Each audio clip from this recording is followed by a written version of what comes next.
So you've decided to plan a driving tour of Europe. Great choice. There's no better way to get off the beaten path and be in full control of your vacation.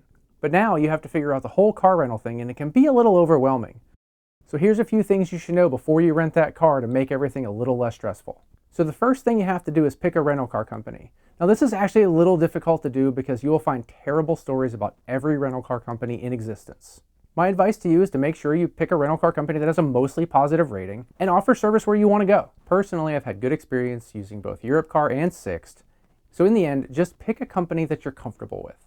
Once you've decided on a company, I'd recommend renting from them directly instead of using one of those sites like Expedia. I just find it easier to know what I'm renting, and I haven't really found the prices to be that much different in the end.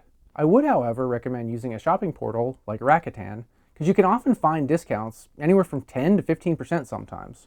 Also, many car rental companies do status matching. So if you're a high status with a hotel, airline, or other car rental company, often they'll match your status with that company. So what size car should you rent? The cars in Europe are in general smaller than the cars that we drive in the United States. The roads tend to be smaller, towns tighter, and parking spaces smaller. I'd recommend not getting a big car unless you absolutely need it. Driving in another country can be stressful enough, so I try to do things to reduce that stress level. On a recent trip with friends, it actually made more sense for us to have two cars instead of renting something that could hold all of us and all of our luggage. Also, gasoline is quite a bit more expensive in Europe, so having a smaller car actually will save you some money in the long run on that gas mileage. And while we're talking about it, I'd be careful about renting an electric vehicle if you're going on a road trip, especially if you're traveling off the beaten path. Of course, there are car chargers, but vacation rentals rarely have them. And it's just an additional stress that you're placing on yourself, and it's not something I've been willing to chance. Manual versus automatic transmission. Manual transmission cars are far more available in Europe than they are in the United States. However, unless you drive one as your daily driver or you're just really comfortable driving one, I can't really recommend using a manual transmission on your road trip. New places, different rules, signs in foreign languages, why add another thing to worry about? Again, this is just personal preference, but really think about it before you decide to pull that trigger on renting that manual transmission.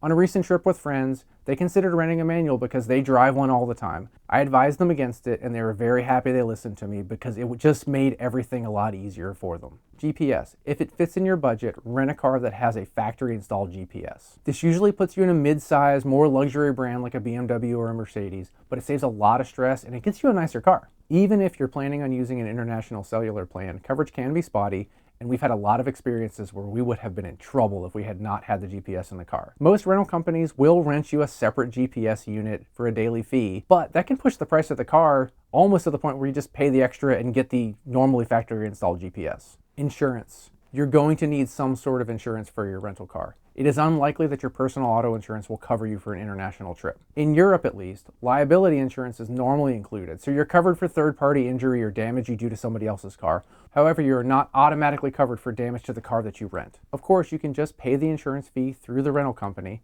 but there are more cost-effective ways to do it. My preferred method is to use a credit card that provides primary rental insurance for international rentals.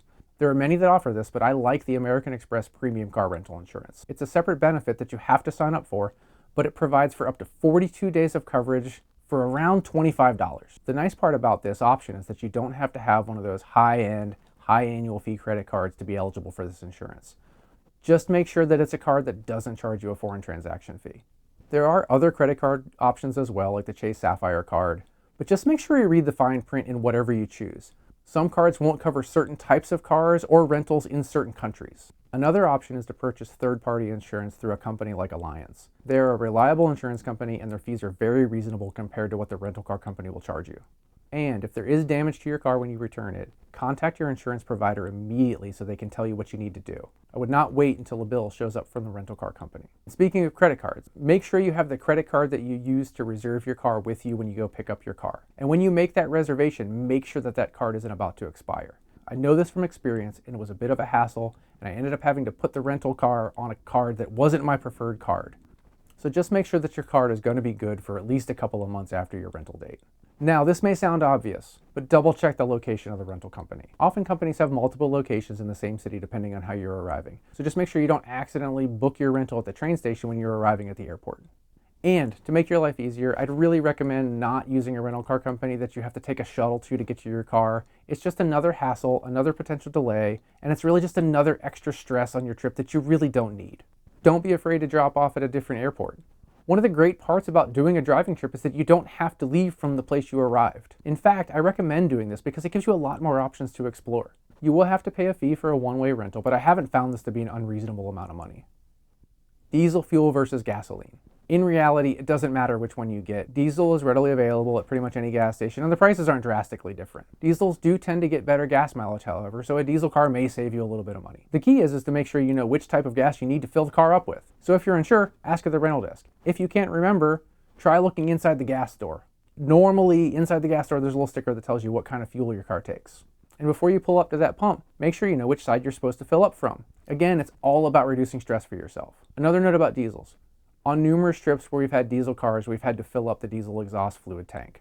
Rental car companies don't seem to be very good about making sure this is full when you rent the car. Luckily, you'll find it available at pretty much any gas station over there. It's not that expensive. I've never seen a pump for it like you see at some gas stations in the United States. But in the end, this is just something to be aware of. It may be something you have to take care of. And finally, believe it or not, the option to just pay for a full tank of fuel with a rental car company isn't always a bad deal when you rent a car in Europe. On our last trip, I received an email the day before we were scheduled a car in, offering me that option for less than what a full tank of gas would have cost me. I had just filled the tank up, so this really wasn't a good option for me this time, but I can see how it would be, and it's a lot less stressful if you don't have to go find a gas station near an airport in a strange town on the last day of your trip. So I would consider this option as a real possibility sometimes. So hopefully you found these tips helpful and they make your European car rental experience a lot less stressful. It may all feel a little overwhelming if you've never done it, but you'll be glad you have your own transportation. If you want to learn more tips about driving in Europe, or if you want to see the kinds of places that you can explore when you have the freedom of movement that can only be provided by having your own car, check out our other videos and subscribe to the channel.